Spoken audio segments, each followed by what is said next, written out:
Nilagdaan na ng Pangulo ang Republic Act 10591 o Comprehensive Law on Firearms and Ammunition na layon daw masolusyonan ang problema sa loose firearms. Pero ang ilang tuto sa pagmamay-ari ng baril, pinuna ang ilang probisyon sa batas. Live mula sa Quezon City, may report si Bam Alegre. Bam? Maki, bagamat tapos na ang election 2013, sa June 12 pa matatapos yung gun ban ng COMELEC. At habang hindi pa pwedeng gamitin o ibiyahe ang mga baril sa ngayon, nilagdaan ng Pangulo ang isang batas na magtatakda ng mga panuntunan sa pagmamay-ari ng baril. Narito ang ulat. Ang pagmamay-ari ng baril, isang mainit na usapin na madalas asintahin sa mga diskusyon. Maging ang libangan na target shooting ni Pangulong Noynoy Aquino, pinupuna ng ilan. Sa bagong batas na nilagdaan ng Pangulo ang Republic Act 10591 o Comprehensive Law on Firearms and Ammunition, mas malinaw na ang mga panuntunan sa pagmamay-ari ng baril. Hindi lang ang baril ang dapat irehistro, dapat din kumuha ng lisensya ang may-ari ng baril. Dapat hindi bababa ang edad ng aplikante sa 21 years old, may trabaho at income tax return na nakaraang taon.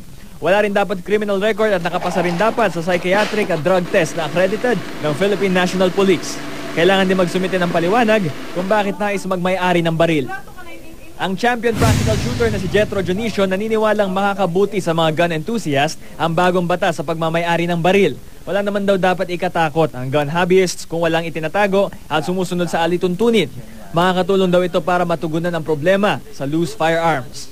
Even up to now, lahat ng mga loose firearms, lahat ng mga unregistered firearms, yan ang mga nakikita natin naman sa lalong-lalo na sa news, na mga na-involved sa mga crimes. With this new law, hopefully mabawasan yan or totally mawala. Kumbaga, grabe na, meron ng mga 20 years na imprisonment and pataas. Humigit kumulang 1.2 million ang bilang ng mga rehistradong baril sa Pilipinas noong nakaraang taon. Pero alam nyo bang halos kalahati ng bilang na yan yung mga loose firearms o yung mga hindi rehistradong baril na tinatansya nilang 600,000 ang bilang sa buong bansa. Ang datos na ito mula sa Philippine National Police. Aminado ang PNP na problema pa rin ang loose firearms lalo na noong nagdaang eleksyon 2013. Pero dahil mas mabusisi na ang mga probisyon sa bagong batas, mas matututukan na raw nila ang mga di-rehistradong baril. Halimbawa, maaari na nilang kumpiskahin ang baril kapag paso na ang rehistro nito ng 2 taon. Tinukoy natin dito yung mga baril na hindi na naipaparehistro ng mga o nare-renew ang lisensya ng mga humahawak. Ito ay talagang naging aktibo ang kampanya natin dito. Ganun na rin yung mga loose firearms. Hindi lahat ay ibig sabihin mabibigyan ng pribilehiyo na humawak, lalong-lalo na ng mga tinatawag nating matataas na uri ng baril. Ang grupo namang Gunless Society tutol sa pinirmahang batas ni Pangulong Aquino.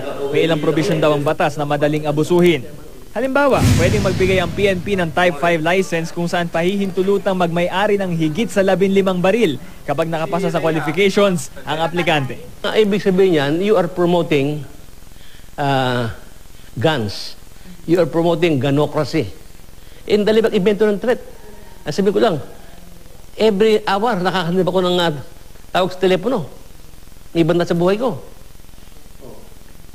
Maki, ang susunod na hakbang sa batas gagawin nila yung implementing rules and regulation at ang body rito ay yung PNP, particular na yung FED o yung Firearms and Explosives Division. At ayon sa PNP, yung pagmamay-ari ng baril ay isang pribilehiyo na maaari nilang kunin anytime kapag yung sibilyan na hindi sumusunod sa mga alituntunin. Kaya ang kanilang paalala, doon sa mga nais magmay-ari ng baril ay magkaroon ng wasto at responsableng pagsasanay at paggamit sa mga baril. Maki? Pero ma'am, paano yung parusa sa bawat paglabag? Humigpit ba o ganun pa rin? Ayon sa mga nakausap natin gun enthusiasts, parang mas naghigpit daw sa parusa ngayon. Iba-iba rin yung penalty. Nagsisimula yan sa yung kapag meron kang possession nung firearms na walang document, pwede kang makulong hanggang up to 6 years prison mayor.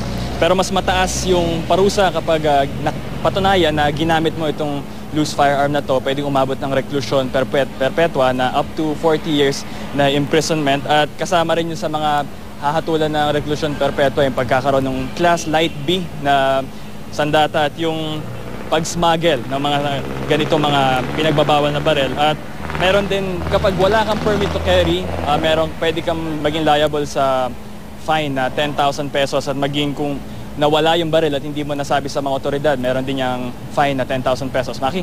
Okay, maraming salamat sa iyo, Bam Alegre.